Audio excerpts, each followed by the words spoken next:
Jorge Roig, presidente de Fede Cámaras, ha tenido un pasado activista en la política muy importante. Él fue diputado por la causa R. Paradójicamente, compañero de marchas de gente como el Estóbulo Isturiz o el exministro Ari Rodríguez, el mismo Andrés Velázquez, que sí sigue en el lado opositor.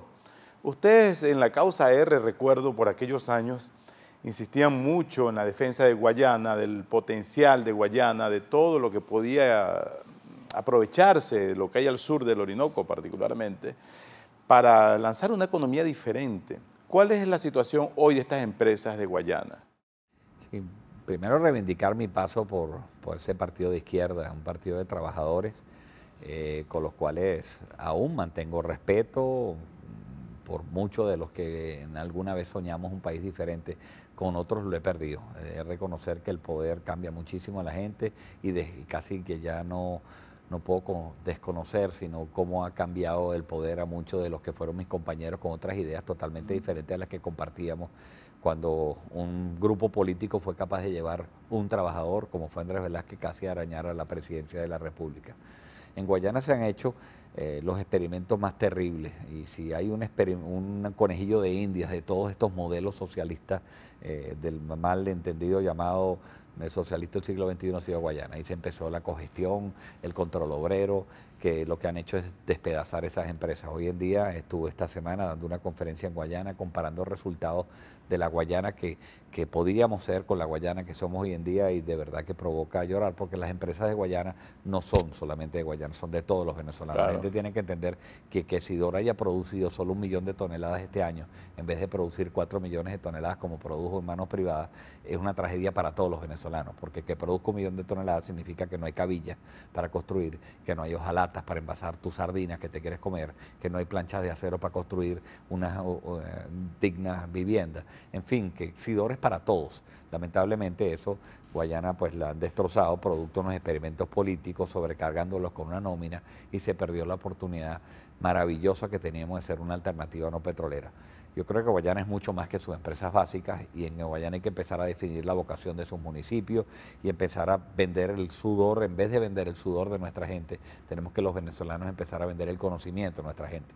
Lo que el mundo está apostando hoy, Omar, no es precisamente vender sudor, vende conocimiento. El hecho de que Google haya comprado a Waze, un programita por el cual tú puedes moverte en el carro por $1.800 millones, que es lo mismo que vale Sidor, te muestra que algo que no está bien, que la gente no está dispuesta a pagar el sudor, sino que simplemente un muchacho en una universidad adecuada, con unos conceptos adecuados, con un ambiente adecuado, ha podido producir ese programita de tráfico que hubiera sido mejor pagado que una empresa básica. Entonces yo creo que los venezolanos tenemos que salirnos un poco de ese espejismo que tenemos, que somos un país productor de materias primas baratas, porque teníamos un río que fue muy generoso, y empezar a pensar en cómo acomodarnos en una economía de vanguardia, que es en la que el país está. Invertir más en educación, en formación. Mucho más. El país lo que está apostando hoy. Además hay carreras que ya las perdimos, por el amor de Dios. No te pongas a hacer chips de computadoras y las canaimitas y esas tonterías. Ponte a hacer las cosas que el mundo donde tú podrías arrancar de cero otra vez. El mundo está empezando a hablar de biotecnología, el mundo está empezando a hablar de ingeniería genética. Ahí tú tienes muchas ventajas, tenemos todos los recursos naturales. Lo que hay es que preparar a la gente en nuestras escuelas y en nuestras academias. Pero he visto también que como a la academia, a las universidades, le está pasando mucho a empresas grandes y medianas que están siendo afectadas por la fuga de cerebros. A veces consigue un ingeniero de primera línea, pero una planta cuesta mucho porque se están yendo. ¿Costará también para el sector industrial recuperar estos niveles de eficiencia? Terrible. Lo que acabas de señalar es terrible, porque el principal producto de exportación hoy de Venezuela, además del petróleo, que a Dios gracias todavía se exporta, es el talento. Y nuestros muchachos se nos han ido, los mejores preparados se nos han ido a donde la gente los paga, donde los sitios los pagan mejor. Y eso es una tragedia, porque volver a recuperar que esos muchachos vuelvan a Venezuela, pues hay que procurar las condiciones para que eso ocurra. Pero al mismo tiempo volver a preparar lo que significan 5 años de carreras y además de formación profesional, de valores, no va a ser fácil. Yo creo que la parte económica es mucho más fácil de solucionar que lo que la gente cree. Creo que el gran problema de Venezuela va a ser cómo solucionar esa parte social, social y esa parte política en la cual estamos separados los venezolanos entre unos y entre dos bandos, pero creo que la parte económica, en lo que empieza a dar unas buenas señales y además atraer inversionistas con confianza, se va a resolver más rápidamente de lo que nosotros estamos pensando. Volviendo al tema de la OIT y de Guayana, paradójicamente un gobierno que se ha dicho de izquierda, supuestamente de izquierda, aunque me parece ser más militar que otra cosa, ha enfrentado el movimiento sindical, ha metido presos sindicalistas, ha dejado que cosas infames como el movimiento sindical de la construcción se ha sustituido por bandas de malandros que extorsionan a la gente que está haciendo desde un cambio de cerámica en una casa hasta un gran edificio. ¿Cómo se interpreta esto y qué podría hacer en el futuro la OIT, por ejemplo, instituciones otras internacionales que puedan dar una ayuda para al menos levantar información sobre esto y advertirlo internacionalmente? Sí, la perversión del sindicalismo en Venezuela, que además ha sido sustituido por los propios programas de gobierno, por consejos de trabajadores, donde se ha empoderado a que los trabajadores ya son mucho más que cuestiones reivindicativas. Yo tengo frases del plan socialista donde dice sustituir a los sindicatos por consejos de trabajadores porque los sindicatos son solamente mecanismos de lucha y no de participación. Entonces, bueno, esa perversión que tú tienes en este momento, pues siente que el sindicalismo es prácticamente para la lucha, exclusivamente para la toma de empresas, mientras que antes era para las reivindicaciones propias del trabajador. El trabajador tiene todas las razones de protestar, de querer mejores salarios, de ser una vida mejor cada día, y para eso eran los sindicatos. Lamentablemente en Venezuela eso se ha perdido y hoy en día recuperar esa conciencia que había desde el punto de vista laboral va a ser muy complejo. La OIT puede ayudar porque la OIT, entre otras cosas, predica que todas las decisiones se tienen que tomar tripartitamente entre los empleadores, los trabajadores y los gobiernos, que es como deberíamos hacer en Venezuela. Pero supuestamente algunos movimientos históricos, algunos grupos políticos contaban con esa base laboral como parte de su sustrato, de su sustento. Para un gobierno tan débil como el de Maduro, ¿no es medio peligroso atacar un sector que debería ser uno de sus aliados? Bueno, lo que sí han logrado es penetrar las instituciones que defendían el mundo laboral. La CTV hoy en día prácticamente pues tiene muy poco poder. Ellos han difuminado, lo que no lograron con Fedecámara sí lo hicieron con el movimiento laboral, lo cual es una tragedia. Al país le hace falta una central sindical fuerte, unida, y los trabajadores tienen condiciones naturales para unirse, para protestar por las mismas cosas. Después tú tendrás tu corriente política que te afecte o que te guste, pero lamentablemente ahora hay una difusión de todas las corrientes sindicales donde entre ellos mismos no se entienden y no se hablan, y eso le da muy poca fortaleza, cosa que no ocurrió en Fedecámaras, donde seguimos siendo un gremio bastante unido. Para terminar, ¿cómo ve el país entre 3 y 6 meses? Considerando todo lo que hemos conversado, obviamente. Bueno, la respuesta parece obvia después de lo que hemos contestado y que te hemos anunciado. Vamos a tener un año muy complejo. De aquí hasta diciembre va a ser un año asignado por una agenda política. Lamentablemente no se van a tomar las decisiones de fondo económica y eso va a seguir repercutiendo en la escasez, en la calidad de vida de la gente, del consumidor, y no presagiamos un año para nada bueno.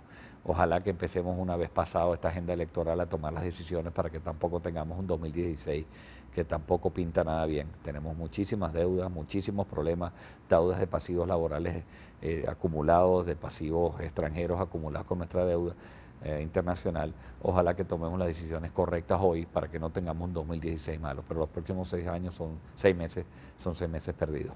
En un escenario como ese, ¿es posible mantenerse a flote sin que haya un quiebre, por ejemplo, un estallido, un cambio radical o que pasen cosas? Han pasado cosas con respecto, está viendo protestas todos los días en Venezuela, la gente no las ve porque no han llegado a... Pero esto es como el vaso, ese vaso está a 100 grados de temperatura o está a 40, tú no los ves, puede ser igual, pero cuando estás a 99 grados de temperatura o 40 es lo mismo, pero 1 grado más basta para que empiecen a salir las burbujas. Yo creo que Venezuela está en un proceso de ebullición permanente y la gente está muy descontenta y viviendo peor cada día. Sí, lo que decía es porque los medios tienen prohibido transmitir, por ejemplo, manifestaciones, protestas, inclusive colas. Ahora esconden las colas en los sótanos de los mercados públicos. Eso es una barbaridad, no se pueden cerrar los canales democráticos de protesta, las protestas están en la calle, la gente está descontenta y bueno, tenemos mecanismos para dirimir nuestras diferencias, que son los procesos eleccionarios, pero mientras tanto la gente tiene capacidad de protestar por decisiones que le competen y que son todos los días. Este país está lleno de protestas diarias que no se han traducido, a Dios gracias, en nada todavía mayor. Pero podrían traducirse civilmente, cívicamente, democráticamente en propuestas de cambio. Las elecciones podrían cumplir ese papel.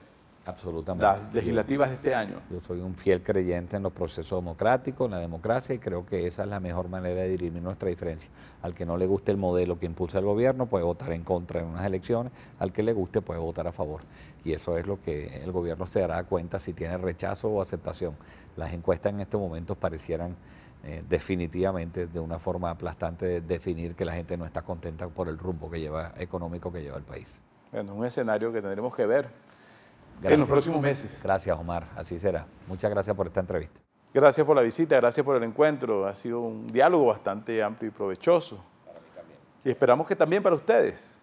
Jorge Roy, presidente de Fede Cámaras, está de salida en un par de meses, estará ejerciendo otros cargos, otras funciones, pero siempre pendiente de lo que ocurre en el país. Muchas gracias a ustedes por acompañarnos, por permitirnos llevarles este diálogo, y será hasta una próxima oportunidad. Soy Omar Lugo y hasta pronto.